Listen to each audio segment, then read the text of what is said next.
ప్రభువును రక్షకుడైన యేసుక్రీస్తు వారి నామములో ఈ మాటలు వింటున్న మీ అందరికీ నా యొక్క హృదయపూర్వక వందనాలు.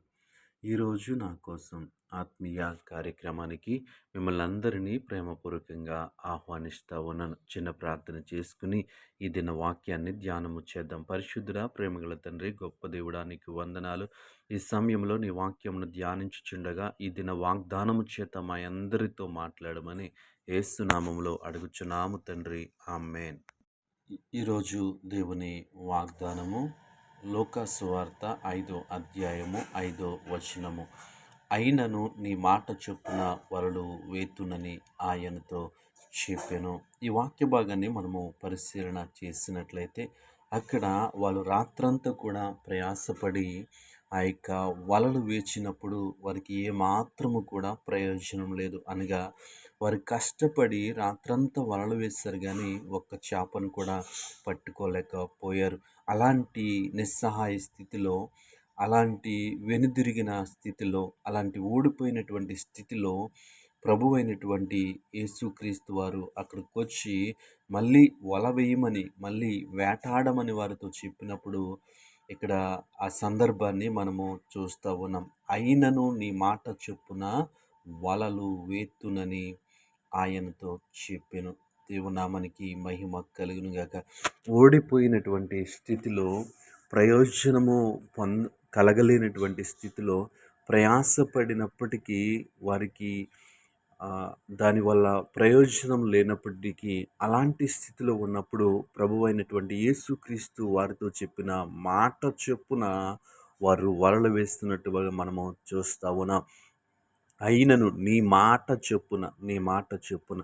ఈరోజు ఈ వాక్యం ఇచ్చిన ప్రియ సహోదరి సహోదరుడ, ప్రియ దేవుని కుటుంబమా, ఈ సమయంలో మనము వ్యతిరేక పరిస్థితుల్లో వెళ్తూ ఉన్నప్పుడు, మనము ప్రయోజనం లేని స్థితిలో ఉన్నప్పుడు ఎవరి మాట చొప్పున మనము జీవిస్తూ ఉన్నాం, ఎవరి మాట చొప్పున మనము ముందుకెళ్తా ఉన్నాం, ఒకసారి ఆలోచన చేద్దాం.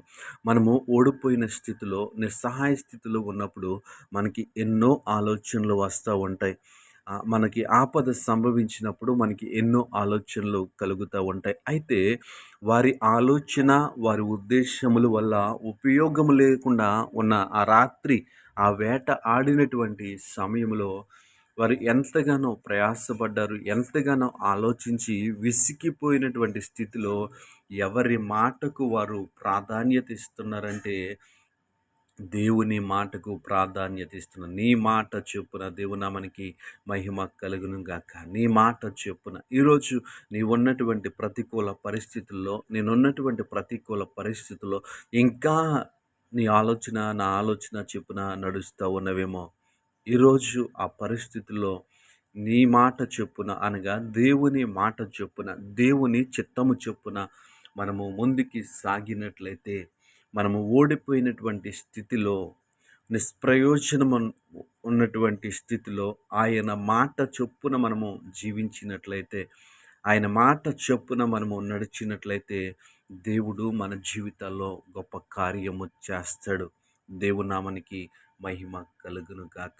అయితే చాలా సందర్భాల్లో మనం ఏం చేస్తామంటే మన ఆలోచన చొప్పున నడుస్తూ ఉంటాం, మన మాట చొప్పున నడుస్తూ ఉంటాం. అయితే ప్రతిసారి ఓడిపోతూ ఉంటాం. మనల్ని మనం సరిచేసుకోకుండా, దేవుని వైపు చూడకుండా మన చిత్తము చొప్పున, మన మాట చొప్పున ముందుకెళ్తూ ఉంటాం. దానివల్ల ఏమాత్రము కూడా మనము సంతృప్తి చెందము, ఏమాత్రము కూడా మనం విజయము సాధించము. అయితే ఈరోజు నీవు ఎలాంటి పరిస్థితుల్లో ఉన్నా, ఎలాంటి ఓడిపోయిన స్థితిలో ఉన్నా, ఎలాంటి నిస్సహాయ స్థితిలో ఉన్నా, ఎవరి మాట చొప్పున నడుచుకోవాలంటే దేవుని మాట చొప్పున ఎప్పుడైతే మనం నడుచుకుంటామో దేవుడు మన జీవితంలో అద్భుతాలు చేస్తాడు, ఆశ్చర్యకార్యాలు చేస్తాడు. వారి పని అయిపోయింది, విసిగిపోయారు, అయినా దేవుని మాట చొప్పున వల వేసినప్పుడు దేవుడు విస్తారమైన చేపలు వారికి ఇచ్చాడు. ఈరోజు నీవు నేను ఎలాంటి కొదువ పరిస్థితుల్లో ఉన్నామో ఆయనకి తెలుసు. అయితే ఈ పరిస్థితిలో ఆయన మాటకు మనము లోబడదాం. ఆయన మన జీవితాలు అద్భుతంగా మారుస్తాడు. అట్టి కృప దేవుడు మనకి అనుగ్రహించునుగాక. ఆమేన్.